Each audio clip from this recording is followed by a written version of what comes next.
Bom, por favor, doutor Alexandre. Pode ser, por favor.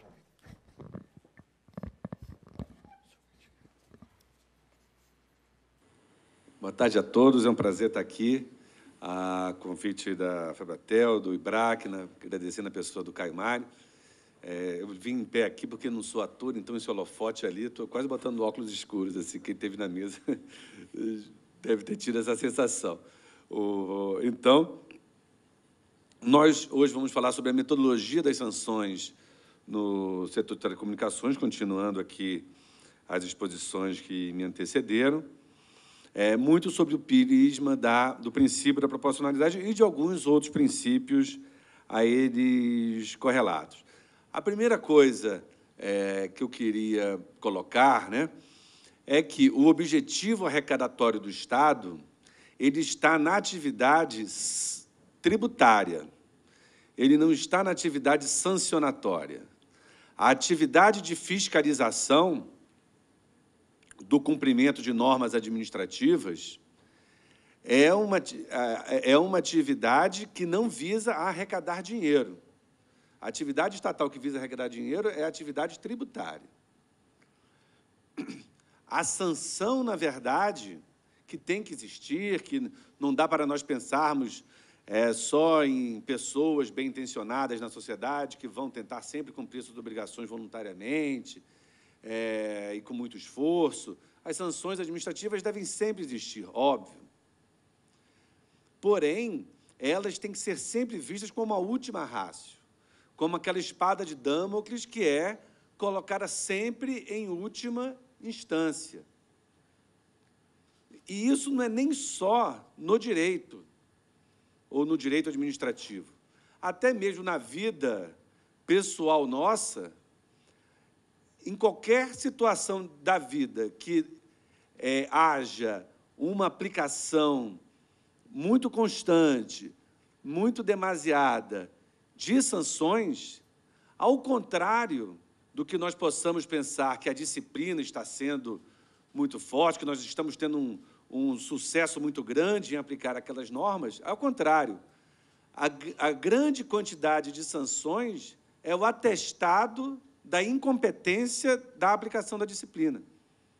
Isso, vamos dizer, você vê uma criança, porque a criança está toda hora de castigo, está toda hora sem poder ver televisão, está toda hora levando palmada, alguma coisa na educação dela está errada.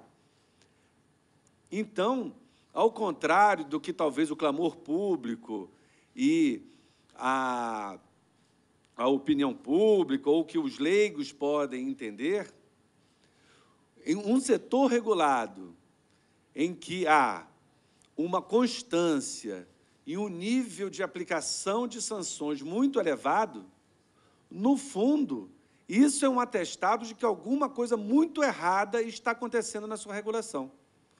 Porque uma regulação que fosse inteligente, uma regulação que entendesse a lógica do mercado, seria muito mais eficiente em levar a um cumprimento, não vou dizer espontâneo, mas a um cumprimento natural das suas regras, do que uma regulação que chega a esperar o seu descumprimento. Isso pode parecer um pouco utópico, mas é sempre bom nós buscarmos exemplos em outros setores regulados para nós vermos como isso pode acontecer. Eu estaria aqui indo no setor do ensino superior. As normas de qualidade do ensino superior sempre, de alguma maneira, existiram. E o Ministério da Educação dizia que, não, eu vou prender, arrebentar, vou fechar a faculdade, vou fazer isso e aquilo. E assim, sempre teve mandado de segurança, sempre tem muita dificuldade, sempre tem vários fatores que influenciam nisso. Na verdade, essas normas dela, ela sempre aplicou um monte de sanção, ameaças, interdições, e aí tem o problema prático de quem está cursando no meio, como que faz com o diploma, etc. Então, na verdade, uma ameaça de poder coercitivo, de prendo e arrebento muito grande, mas com pouquíssimos efeitos práticos, como a pouca arrecadação de muitos setores regulados hoje.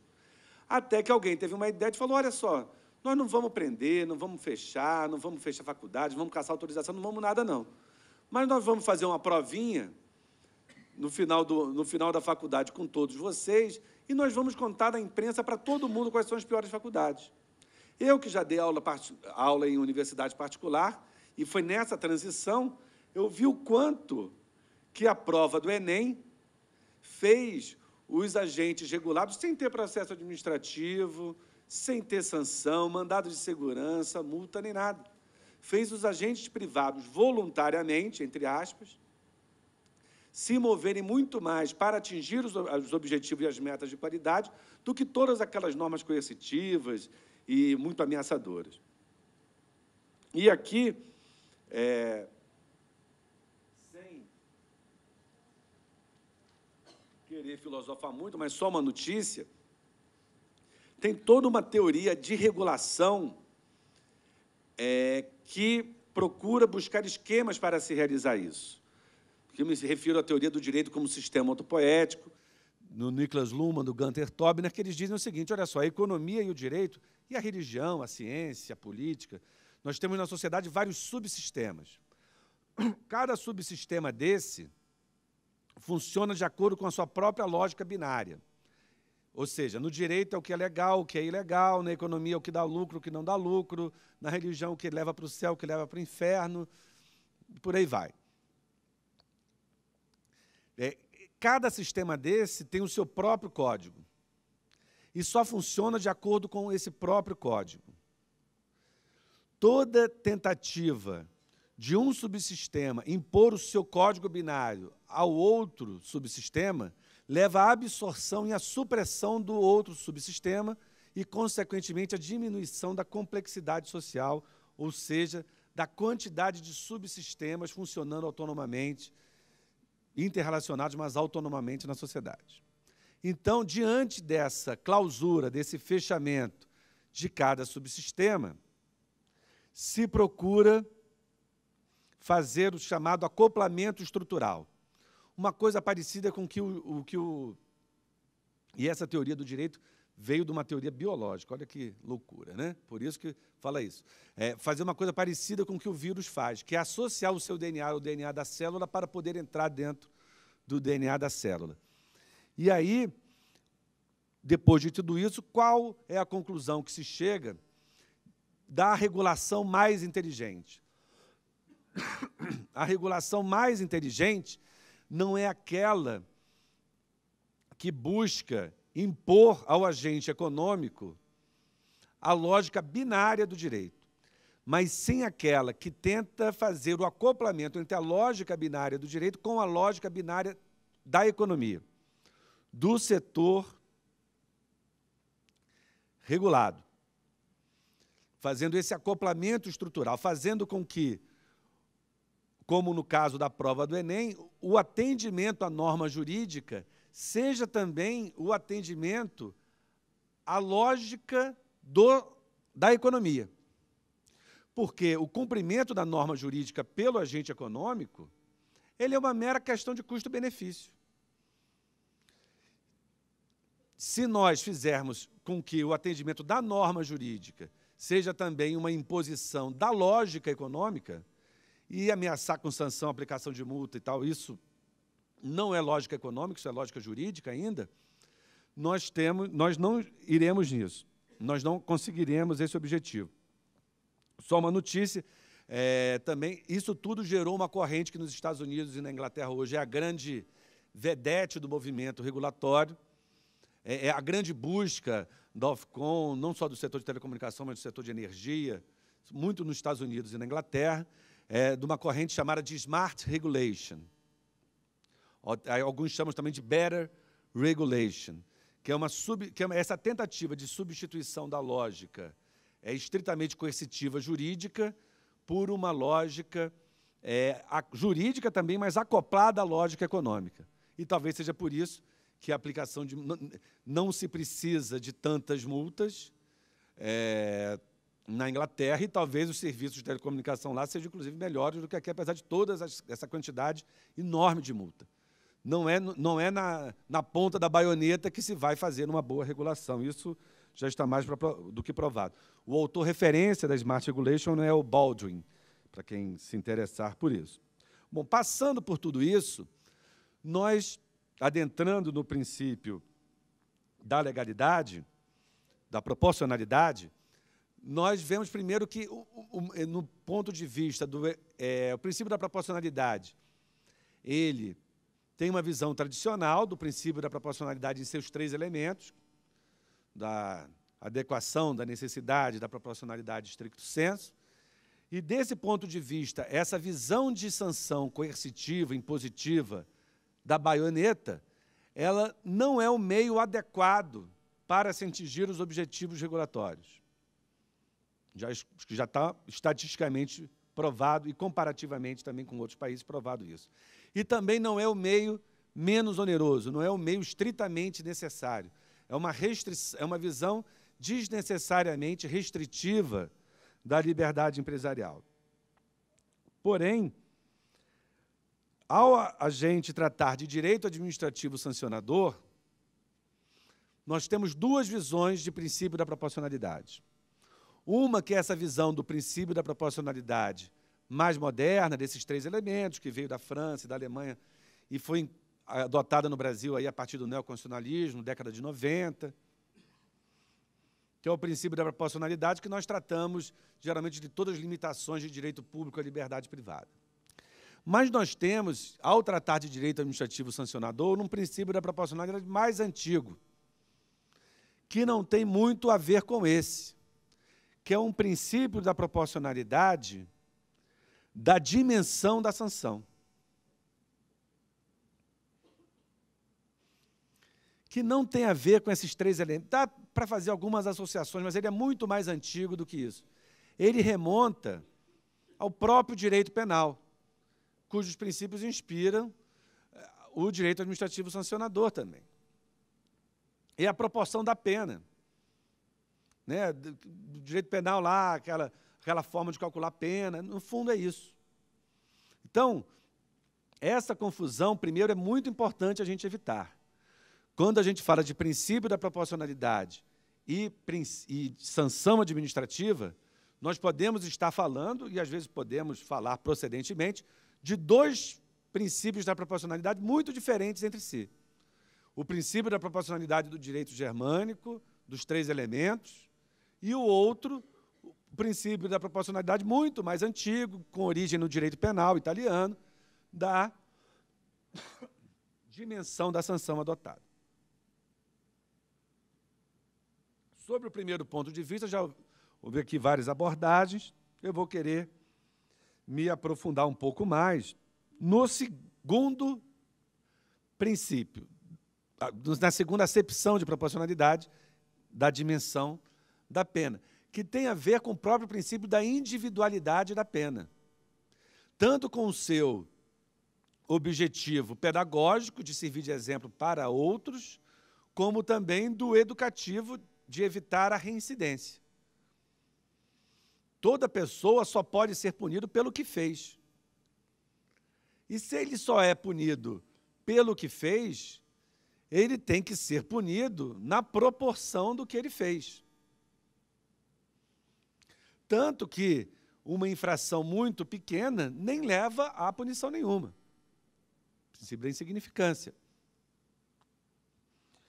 E, nesse sentido, isso é quase um senso comum, que todo mundo, até no direito penal, aprendeu, né? A gente não precisa se alongar muito nisso.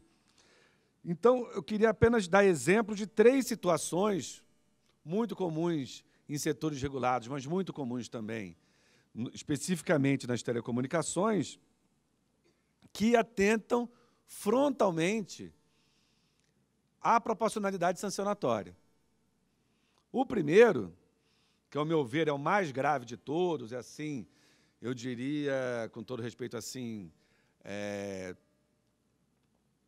estranho mesmo, assim, né, escatológico quase, do se considerar o descumprimento de infrações em determinadas localidades específicas como o mesmo descumprimento dessas infrações tendo ocorrido em toda uma região ao qual essa localidade pertence.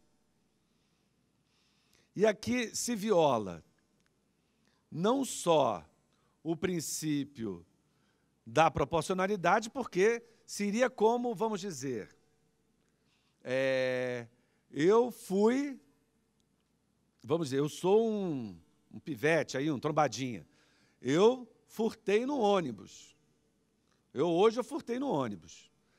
E aí a polícia chega e me pega, olha só, você sempre anda nesse ônibus? Eu falei, ando sim, vou e volto para minha casa todo dia nele. Essa semana eu fui todo dia. Falei, bom, então como você anda nele todo dia, a gente te pegou você furtando hoje. Mas 7 dias da semana, ida e volta, nós vamos autuar você por 14 furtos. Porque, lógico, natural, se você furtou hoje, você também furtou toda vez que você andou por aqui, nesse ônibus, né? Então, você fez um furto, você tem provado um furto, e está sendo punido como se tivesse cometido 14 furtos. Então, é evidentemente uma desproporcionalidade, além de uma presunção de culpabilidade total. É uma presunção de culpa absoluta.